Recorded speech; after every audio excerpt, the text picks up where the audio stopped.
ನಮಸ್ಕಾರ, ನಾನು ನಿಮ್ಮ ಲಕಿಲಿಕೇಶ್ ಯಶ್. ಯೂಟ್ಯೂಬಲ್ಲಿ ಸಬ್ಸ್ಕ್ರೈಬರ್ಸ್ನ ಪಡ್ಕೊಳ್ಳೋದು ತುಂಬ ಕಷ್ಟ. ಆ ಪಡ್ಕೊಂಡಿರೋರನ್ನ ಉಳಿಸ್ಕೊಳ್ಳೋದಿದೆ ನೋಡಿ, ಅದು ಇನ್ನೂ ತುಂಬ ಕಷ್ಟ. ಆಯಿತಾ? ಸೊ ಇವತ್ತಿನ ಒಂದು ವೀಡಿಯೋದಲ್ಲಿ ನಿಮ್ಮ ಒಂದು ಚಾನಲ್ಗೆ ಸಬ್ಸ್ಕ್ರೈಬ್ ಆಗಿರೋರು ಏನಕ್ಕೆ ಅನ್ಸಬ್ಸ್ಕ್ರೈಬ್ ಆಗ್ತಾರೆ ಕೆಲವೊಂದು ಸಲ ಅಂತ ನಾನು ನಿಮಗೆ ಹೇಳ್ತಾ ಹೋಗ್ತೀನಿ. ಸೊ ಈ ತಪ್ಪುಗಳನ್ನ ನೀವೇನಾದರೂ ಮಾಡ್ತಾ ಇದ್ದರೆ ದಯವಿಟ್ಟು ಮಾಡೋದನ್ನು ನಿಲ್ಲಿಸ್ಬಿಡಿ. ಇದರಿಂದ ನಿಮ್ಮ ಒಂದು ಸಬ್ಸ್ಕ್ರೈಬರು ಕೂಡ ಹಂಗೆ ಇರ್ತಾರೆ. ಸೊ ನಿಮಗೂ ಕೂಡ ಏನು ಸಪೋರ್ಟ್ ಸಿಗಬೇಕದು ಸಿಗ್ತಾ ಇರುತ್ತೆ. ಓಕೆ, ವಿಡಿಯೋನ ಶುರು ಮಾಡೋದಕ್ಕಿಂತ ಮುಂಚೆ ನೀವೇನಾದ್ರು ಫಸ್ಟ್ ನಮ್ಮ ಯೂಟ್ಯೂಬ್ ಚಾನಲ್ ನೋಡ್ತಾರೆ ಸಬ್ಸ್ಕ್ರೈಬ್ ಮಾಡ್ಕೊಳ್ಳಿ. ಜೊತೆ ವಿಡಿಯೋಸ್ ದಯವಿಟ್ಟು ಆಗಲಿ ಒಂದು ಲೈಕ್ನ ಮಾಡಿ. ಒಂದು ವಿಡಿಯೋಗೆ 500 ಲೈಕ್ಸ್ ಆಯಿತಾ? ಲೈಕ್ ಬನ್ನಿ, ಇವತ್ತಿನ ವಿಡಿಯೋನ ಶುರು ಮಾಡೋಣ. ಓಕೆ ಗೈಸ್, ಸಬ್ಸ್ಕ್ರೈಬರ್ಸ್ ಬಂದಿದ್ದಾರೆ ನಿಮ್ಮ ಒಂದು ಚಾನಲಲ್ಲಿ. ಎಕ್ಸಾಂಪಲ್ 1,000 ಸಬ್ಸ್ಕ್ರೈಬರ್ಸ್ ಇದ್ದಾರೆ ಅಂತ ಅಂದ್ಕೊಳ್ಳಿ. ಅವ್ರನ್ನ ಹೆಂಗೆ ಉಳಿಸ್ಕೊಂಡು ಹೋಗೋದು ಮೈನ್ ಕಾನ್ಸೆಪ್ಟ್. ನೀವು ಹೆಂಗಿರಬೇಕು ಅಂತಂದರೆ, ಎಲ್ಲ ಗೊತ್ತಿದ್ರೂ ಕೂಡ ಏನೂ ಗೊತ್ತಿಲ್ಲ ಅನ್ನೋ ಥರ ಇರಬೇಕು. ಆಯಿತಾ?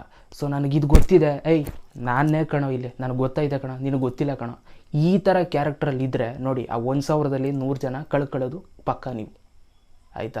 ಬಿಟ್ಬಿಡಿ ಅದನ್ನೆಲ್ಲ. ಸೊ ಯೂಟ್ಯೂಬಲ್ಲಿ ನಿಮ್ಗೆ ಎಷ್ಟಾದರೂ ಸಬ್ಸ್ಕ್ರೈಬರ್ಸ್ ಇರಲಿ, ದುರಹಂಕಾರ ಇರಬಾರ್ದು. ಆಯಿತಾ? ಅದು ಬೆಸ್ಟ್ ಪದ ಇದೇನೆ, ದುರಹಂಕಾರ ಇರಬಾರ್ದು. ನೀವು ಎಷ್ಟಿದ್ರು ಆಯಿತು, ಇದ್ದಾರೆ ಅಷ್ಟೇ, ಓಕೆ, ಏನೋ ಒಂದು ಸ್ವಲ್ಪ ಮಟ್ಟಿಗೆ ಸಪೋರ್ಟ್ ಸಿಕ್ಕಿದೆ ನನಗೆ ಅನ್ನೋ ಒಂದು ಇದರಲ್ಲಿ ಮನೋಭಾವನೆಯಲ್ಲಿ ಇದ್ದರೆ ಸೊ ಎಲ್ಲ ನೀಟಾಗಿ ಹೋಗುತ್ತೆ. ಆಯಿತಾ? ನೀವು ಸ್ವಲ್ಪ ಏನಾದರೂ ಅದೇ ನಾನು ಹೇಳಿದ್ನಲ್ಲ, ಹಂಗೇನಾದ್ರು ಮಾಡಿದ್ರೆ ಸಬ್ಸ್ಕ್ರೈಬರ್ನ ಕಳ್ಕೊತೀರ. ಸೊ ಇದು ಮೊದಲನೇ ತಪ್ಪು, ತುಂಬ ಜನ ಮಾಡುವಂಥದ್ದು. ಆ್ಯಂಡ್ ಎರಡನೇ ತಪ್ಪು ಏನಪ್ಪ ಅಂತಂದರೆ, ಈ ಕಮೆಂಟ್ಸ್ಗಳಿಗೆ ರಿಪ್ಲೈ ಕೊಡೋದಕ್ಕೆ ಹೋಗಲ್ಲ ತುಂಬ ಜನ. ಆಯಿತಾ? ಸೊ ನೀವು ಮಾಡಬೇಡಿ ಆ ತಪ್ಪನ್ನು. ಯಾಕೆಂತಂದರೆ, ಈಗ ಯಾರೋ ನೀವು ಒಂದೇನಂತಂದರೆ, ಇವಾಗ ನೀವೊಂದು ವೀಡಿಯೋ ಮಾಡಿದ್ದೀರಾ ಅಂತ ಅಂದ್ಕೊಳ್ಳಿ, ಆ ವಿಡಿಯೋ ಮಾಡೋದಕ್ಕೆ ಟೈಮ್ ಕೊಟ್ಟಿರ್ತೀರ. ಓಕೆ, ಸೊ ಕಮೆಂಟ್, ಈಗ ನಿಮ್ಮ ಆಡಿಯನ್ಸ್ಗಳು ಕಮೆಂಟ್ ಮಾಡೋದಕ್ಕೂ ಟೈಮ್ ಕೊಟ್ಟಿರ್ತಾರೆ. ಸಿಂಪಲ್. ಈಗ ನಿಮಗೆ ವೀಡಿಯೋ ಮಾಡೋದಕ್ಕೆ ಟೈಮ್ ಇದೆ ಅಂತಂದಾಗ 1 ಸೆಕೆಂಡ್ ಕಮೆಂಟಿಗೆ ರಿಪ್ಲೈ ಕೊಡೋಕ್ಕೆ ಟೈಮ್ ಇರಲ್ವಾ? ಖಂಡಿತವಾಗ್ಲೂ ಇದ್ದೇ ಇರುತ್ತೆ. ಸೊ ಏನಂತಂದರೆ, ರಿಪ್ಲೈ ಕೊಡೋಕ್ಕೆ ಹೋಗಲ್ಲ ತುಂಬ ಜನ. ಯಾಕೆಂತಂದರೆ, ಯಾಕೆ ಸುಮ್ಮನೆ ರಿಸ್ಕು, ವೀಡಿಯೋ ಮಾಡಿ ಅಪ್ಲೋಡ್ ಮಾಡೋಣ ಸಾಕಷ್ಟೇ ಅನ್ನೋ ಥರ. ಸೊ ಅದನ್ನು ಬಿಟ್ಟುಬಿಡಿ. ಯಾಕೆಂತಂದರೆ, ನಾನು ಹೇಳೋದೇನು ಗೊತ್ತಾ, ಇವತ್ತು ವೀಡಿಯೋ ಮಾಡಿದ್ರಿ ಇವತ್ತೇ ರಿಪ್ಲೈ ಕೊಡಿ ಅಂತ ನಾನು ಹೇಳಲ್ಲ. ಸೊ ನಾಳೆ ಕೊಡಿ, ನಾಳೆಗಾಗಿಲ್ವಾ ನಾಳಿದ್ದು ಕೊಡಿ. ಒಟ್ಟಿನಲ್ಲಿ ಕೊಟ್ಟರೆ ನಿಮ್ಮ ಆಡಿಯನ್ಸ್ಗೆ ಖುಷಿ ಆಗೋದು. ನಾನು ಇಲ್ಲೇನು ಫೋರ್ಸ್ ಮಾಡ್ತಾಯಿಲ್ಲ, ಯಾರಿಗೂ ಕೊಡಲೇಬೇಕು ಅಂತ ನಾನು ಫೋರ್ಸ್ ಮಾಡ್ತಾಯಿಲ್ಲ. ನಾನು ನಿಮಗೆ ಟಿಪ್ಸ್ ಕೊಡ್ತಾಯಿದ್ದೀನಿ ಅಷ್ಟೇ. ಆಯಿತಾ?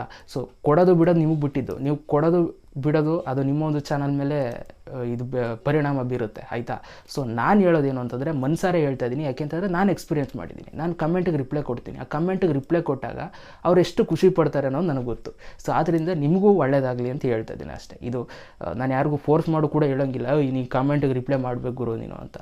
ಯಾಕೆ ಹೇಳೋಣ, ನನಗೇನು ತಲೆಕೆಟ್ಟಾಯ್ತು ಹೇಳೋಕ್ಕೆ. ಸೊ ಯಾರು ನನ್ನ ರೂಲ್ಸ್ಗಳನ್ನ ಫಾಲೋ ಮಾಡ್ತಾಯಿದ್ದೀರಾ, ಸೊ ಅವ್ರಿಗೆ ಮಾತ್ರ ಹೇಳ್ತಾಯಿದ್ದೀನಿ, ಆದಷ್ಟು ಕಮೆಂಟ್ಸ್ಗೆ ರಿಪ್ಲೈ ಮಾಡ್ರಪ್ಪ. ಸೊ ಖಂಡಿತವಾಗ್ಲೂ ತುಂಬ ಖುಷಿ ಪಡ್ತಾರೆ. ಯಾಕೆಂತಂದರೆ ಅದೊಂಥರ ಆ ಕಮೆಂಟ್ ಮಾಡಿರೋರಿಗೆ ಒಂದು ವ್ಯಾಲ್ಯೂ ಸಿಗ್ತಂಗೆ.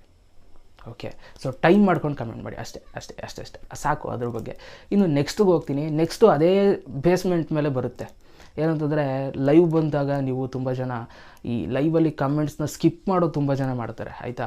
ಸೊ ಸ್ಕಿಪ್ ಮಾಡ್ತಾ ಇರೋದು, ಅವ್ರ ಕಮೆಂಟ್ ಓದೋಕ್ಕೆ ಹೋಗಲ್ಲ, ಬೇಕಾದವ್ರ ಕಮೆಂಟ್ ಓದ್ಕೊಳ್ಳೋದು. ಸೊ ಈ ಥರ ಮಾಡಿದಾಗ ಬೇಜಾರಾಗ್ಬಿಡುತ್ತೆ, ದೇವರಾಣೆ ಆಗ್ಬಿಡ್ತೀನಿ, ಬೇಜಾರಾಗ್ಬಿಡುತ್ತೆ. ಯಾಕೆಂತಂದರೆ ನಾನು ತುಂಬ ಸಲ ಒಂದು ಹೊಸ ಯೂಟ್ಯೂಬರ್ಸ್ ಅಂದರೆ ನಾನು ಹೊಸ ಯೂಟ್ಯೂಬರ್ ಆಗಿದ್ದಾಗ ಹಲವಾರು ಯೂಟ್ಯೂಬರ್ಸ್ಗಳಿಗೆ ಕಮೆಂಟ್ ಮಾಡಿದ್ದೀನಿ ಹಾಯ್ ಅಂತ. ಸೊ ಓದಿದ್ರೂ ಕೂಡ ಓದಿಲ್ದಂಗೆ ಎಸ್ಕೇಪ್ ಆಗ್ಬಿಡೋದು. ಸೊ ಇವೆಲ್ಲ ನಡೆದಿರುತ್ತೆ. ಅವಾಗ ಹೆಂಗಾಗುತ್ತೆ ಅಂತ ನನಗೆ ಗೊತ್ತು. ಸೊ ಆದ್ದರಿಂದ ಆದಷ್ಟು ಲೈವ್ ಬಂದಾಗ ಎಲ್ರಿಗೂ ಕೂಡ ರಿಪ್ಲೈ ಕೊಡಿ. ಆ್ಯಂಡ್ ರಿಪ್ಲೈ ಹೆಂಗಿರಬೇಕು ಅಂತಂದರೆ, ಒಂಥರ ಹಂಬಲ್ ಆಗಿರಬೇಕು. ಆಯಿತಾ? ಈಗ ಯಾರೋ ಹಾಯ್ ಅಂತಂದರೆ ಹಾಯ್ ಬ್ರೋ ಅನ್ನೋದಕ್ಕೂ ವ್ಯತ್ಯಾಸ ಇದೆ, ಹಾಯ್ ಹೇಳೋ ಅನ್ನೋದಕ್ಕೂ ವ್ಯತ್ಯಾಸ ಇದೆ.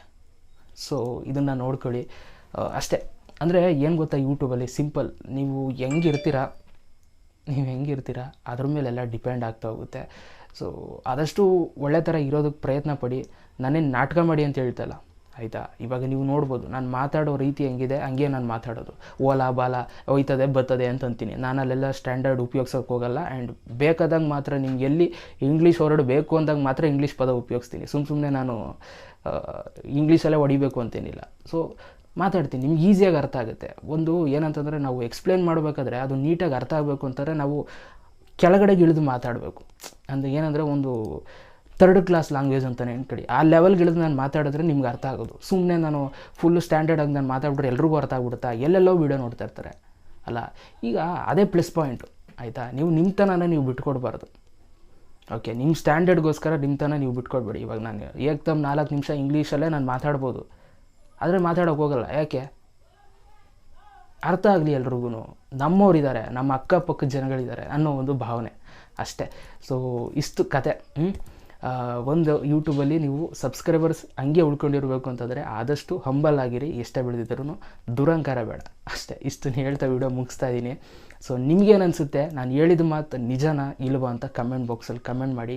ಈ ಒಂದು ವಿಡಿಯೋನ ನೈಟೇ ಶೂಟ್ ಮಾಡಿದೆ, ಸ್ವಲ್ಪ ನಾಳೆ ಬ್ಯುಸಿ ಇದ್ದೀನಿ, ಅದಕ್ಕೋಸ್ಕರ ವೀಡಿಯೋ ಮಾಡೋದಕ್ಕಾಗಲ್ಲ ಬೆಳಗ್ಗೆ, ಅದಕ್ಕೋಸ್ಕರ ಇವಾಗಲೇ ಶೂಟ್ ಮಾಡಿದ್ದೀನಿ. ಅಡ್ಜಸ್ಟ್ ಮಾಡ್ಕೊಂಡು ನೋಡಿದ್ದೀರಾ ಅಂತ ಅಂದ್ಕೊಳ್ತೀನಿ.